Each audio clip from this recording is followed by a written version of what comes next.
Well, back in the day, apparently Back Bay in this area in between Sandbridge and pretty much the Outer Banks of North Carolina, there were several inlets, and it was mainly tidal marsh, salt water.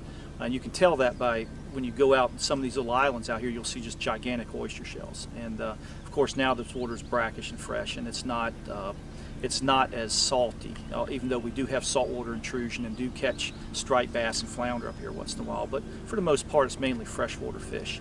When I was a kid, it was nothing to step off the shoreline here when we had all the Eurasian milfoil and some of the other submerged aquatic vegetation.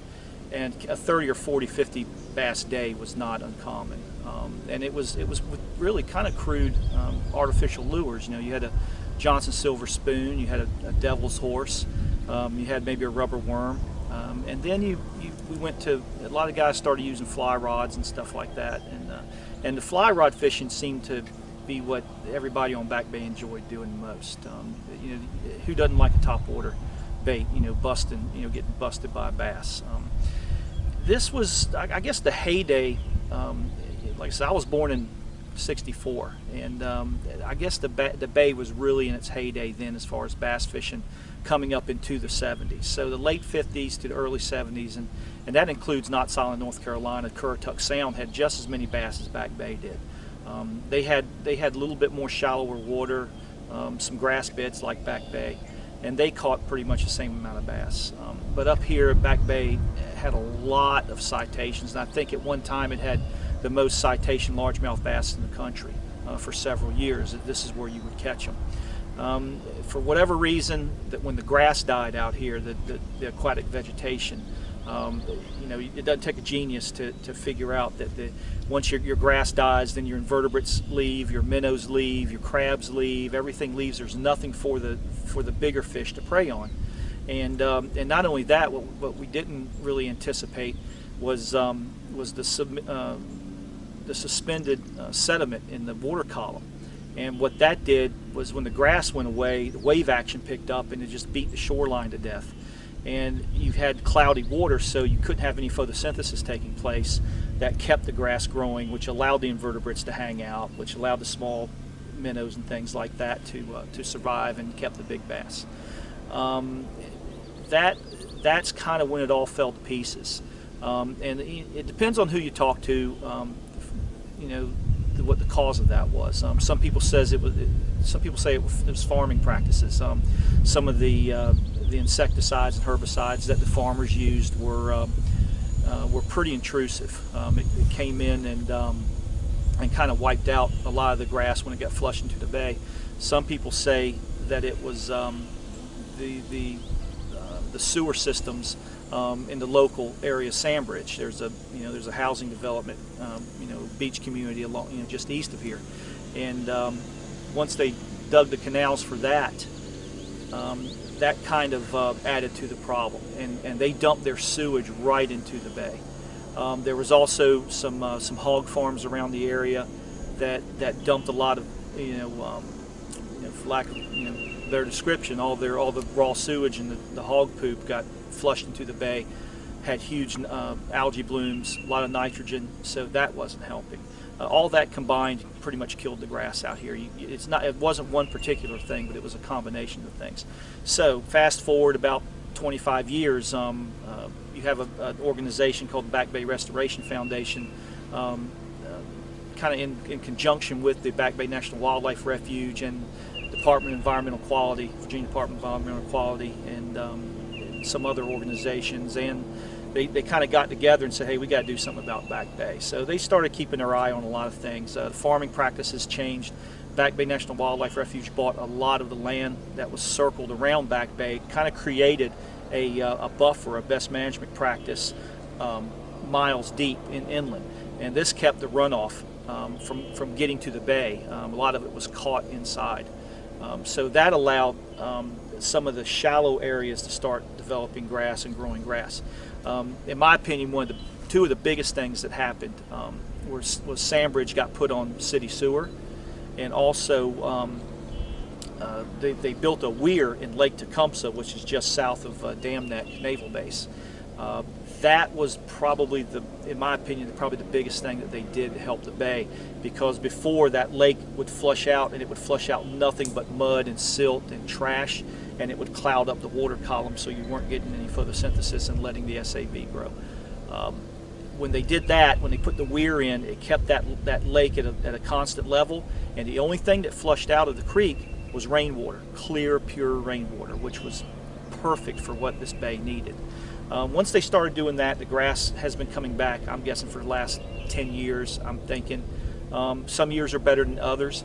If we have a really low tide event in the spring or the summer, it'll kill the grass. And Back Bay is not like the ocean. It doesn't have lunar tides. Back Bay is driven by wind tides. So when we get a really strong northeast wind, it takes all the water out of this area. When we have a really strong southwest wind, it brings all the water into the area to the extent of being floods.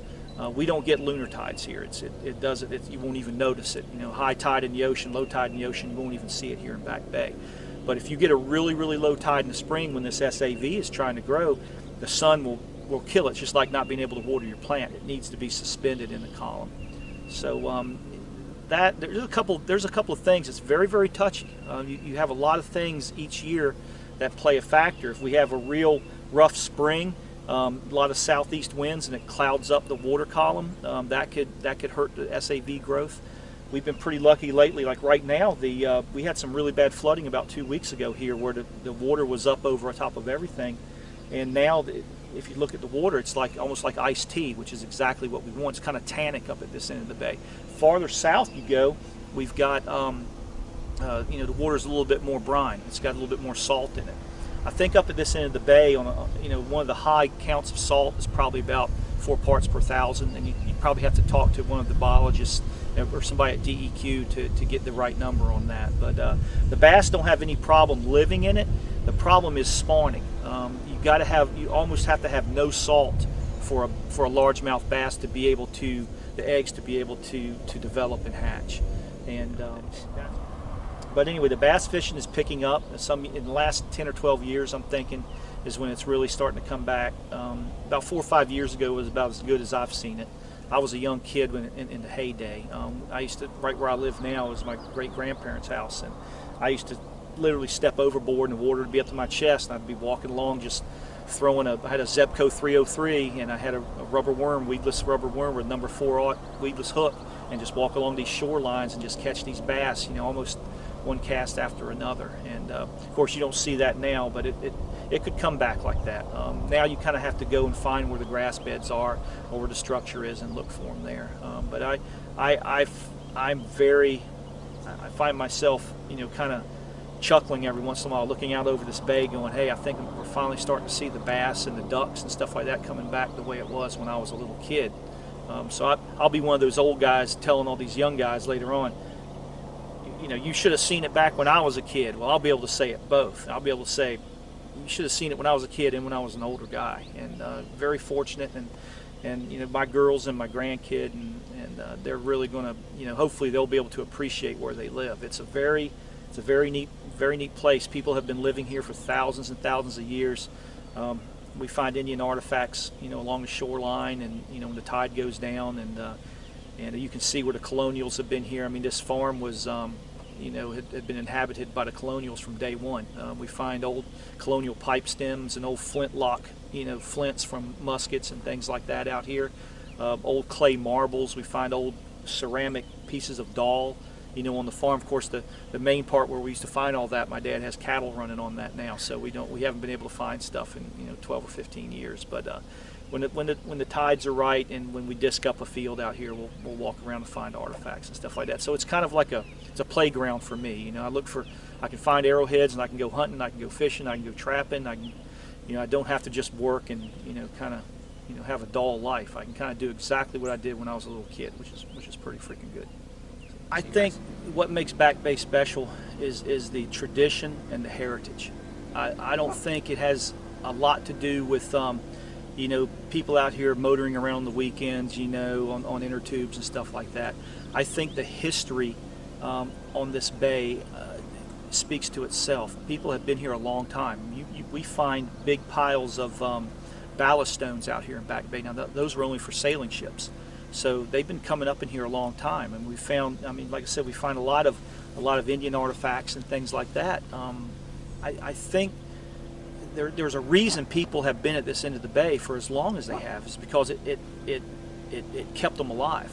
You could raise your vegetables, you could raise your crops, you could raise your livestock, and the environment provided you a livelihood as well. You could fish, you could catch fish and sell fish. You could pretty much do anything you want to. And I think that's it. I think that the families, the older families that have been here a long time, appreciate that, and they understand it. A lot of folks just come down here to visit. They just see it as a waterway that they can ride their boats around on, and that's fine too. I mean, everybody, to each his own. I think the folks that grew up here on the bay, and the older families, and the folks that have been here a long time, it's a part of their heritage. That's not even a question. We kind of consider it our own. I mean, even though it's part of the city of Virginia Beach, I mean, I consider this body of water mine, and I'm the first one to shake my stick at somebody coming by doing something wrong. I jumped on a guy the other day. He came by, threw a beer can out of his boat. I'm going, that is absolutely the worst thing in the world you could do in front of me. I don't care if you're out there doing whatever, but don't throw the garbage in the bay. That's been done long enough around here. There's glass and bottles. I mean, not recently. I'm talking colonial times. There's glass all over the bottom of this bay. Have been here for 200 or 300 years. So we kind of want to make sure we keep it clean. And believe it or not, the kayakers do a fantastic job out here. Those guys and ladies are going along with their kayaks, and man, if they see a gum wrapper, they pick it up. I saw a guy come by the other day. He had a bucket, and it was nothing but garbage in his bucket. So we really appreciate that. I mean, the kayak. I think what I think it'll take to keep the bay where it is now is we can't have any more shore erosion. We can't have any more chemical washout from the we had a lot of buildup around here. Back in the 80s and 90s, they built a lot of houses in this area, and a lot of the farmers sold. I mean, how can you blame them? I mean, you beat yourself up all year long. It's a crapshoot. Farming's a crapshoot anyway. And you got some guy walks up to you and says, "Hey, I'll give you $80,000 an acre." Of course you're going to take it. Of course you are. I mean, that's just the way it is. So we built a lot of houses.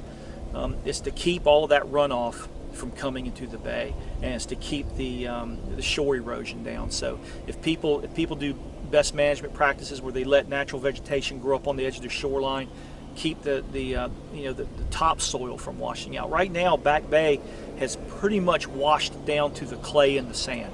There's really no topsoil around Back Bay right now. It's all clay and sand, which really doesn't kick a lot of sediment into the bay.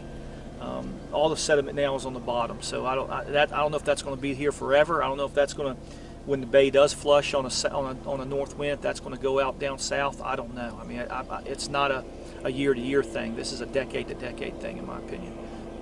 But you talk to the old timers, and they pretty much will tell you that the bay, they're pretty excited about it as well. I mean, all those guys were young adults, teenagers when it was in their heyday. And now it's they're really excited. A lot of them are back out there fishing again, which is really good to see. See a guy 70 or 80 years old out there trying to catch a bass again, and just being as excited about it as when he was a teenager doing it. It's really good to see. I hope my grandkids and whoever's after that can experience it as well. But we got to keep it. We just can't let a lot of boat traffic ruin it. We got to keep people out of these canals and keep them jets. And I hate to say it, but the daggone jet skis they go up in these canals and they do donuts, and they do all kinds of acrobatics up in these canals, and they wash off the shoreline, and they tear up the grass up there. And if we can keep them out of the canals, which is where the runoff of the watershed comes from, I think if we can do stuff like that and keep the wave action down, we'll be okay. Okay. One of the first, I would call, nonprofits or citizens-driven organizations that was specifically started to help Back Bay was the Back Bay Restoration Foundation. And I believe they started that in 1984 because they just had the 30th anniversary. We had the 30th anniversary 3 years ago. My dad was one of the, to use a naval term, was one of the plank owners. So he was one of the first ones. There were some farmers and there were some concerned citizens at Sandbridge, and pretty much just a bunch of local folks that knew the bay was going downhill and wanted to do something about it. So they became a watchdog organization. They went to city council meetings. They made sure that any kind of construction that was going on, or if somebody was dumping garbage in the bay, that they were right there and held them to task. And it was more or less, they wanted people to kind of say, hey, we've got this jewel down here in the southern end of Virginia Beach that nobody but the sportsmen know about. I mean, back then there weren't any kayakers or canoers. I mean, you either caught bass, you shot ducks, or you commercial fished. There was nothing else going on. A few water skiers in the summer, and that was about it. But they realized that if somebody didn't do something quick, this thing was just going to turn into a mud hole, and that's what it did initially. When they first figured they needed to do something and formed the organization, the Back Bay Restoration Foundation, it was a mud hole. I mean, it was just like a hole out in the middle of your driveway you've been driving cars through. The fish had left, the ducks didn't come back anymore. There just wasn't anything around, and finally it we started doing the right thing. People started paying attention, and everything was good to go. And Back Bay Restoration Foundation it's a nonprofit, 501c3, and it's been around for about 35 years now. And where we've been truly fortunate and lucky, I feel, is all the other organizations, local organizations that band together and help when there is an issue. The Fish and Wildlife Service with Back Bay National Wildlife Refuge, Faultscape State Park, Virginia Department of Game, Land and Fisheries, Friends of Back Bay, DEQ, Department of Environmental Quality. Everybody, when there's an issue on Back Bay, all these folks group together, and there is nobody trying to take control or take the ultimate lead on this. They all understand that there's a problem, and they jump into it, and everybody gets along, which is, you don't see that very often in an area. Usually, the feds can't get along with the state can't get along with the nonprofits, and vice versa. And we don't have that here. Everybody, I mean, we spend time away from these. When we throw a party, everybody's there together, and you'll see these same people that you're working with, and that's what you have to keep an environment like this. I mean, this watershed is it goes pretty far up into Virginia Beach. It starts at Pungo Ridge and flows east, and right into the Currituck Sound. So this is the very top of the headwaters that flow into Currituck Sound, which go into Albemarle and Pamlico Sounds to the south. So we are the very beginning of that fresh water flowing down south. Of course, you've got the Chowan River and Alligator River and North Landing, Northwest River that flow on the west side of Pungo Ridge. And Pungo Ridge is essentially Princess Anne Road. It was an old Indian trail. It went from Norfolk all the way down to Knott's Island, North Carolina, and it was the high ground. And everything on the east flowed in the Back Bay. Everything on the west went to Northland and Northwest River, Currituck that way. So we're on the east side of Pungo Ridge, and it starts up by Red Wing Lake, Red Mill essentially, and flows south that way, and it flows east from Pungo, Creeds, Back Bay, and flows east that way. It's very, very neat watershed, very diverse. We're starting to see things that we haven't seen before, simply because like I said, the Back Bay National Wildlife Refuge has bought up a lot of land and turned it back into its pristine state. We've got wild turkeys around here now, and we haven't had wild turkeys since colonial times.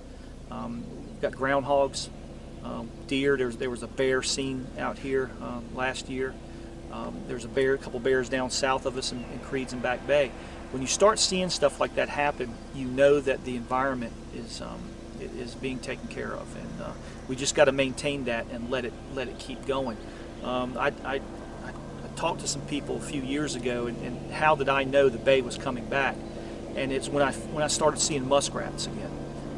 When I was a kid, muskrats were everywhere. They had little dens and holes dug everywhere, and you knew the water quality was perfect when you see muskrats around.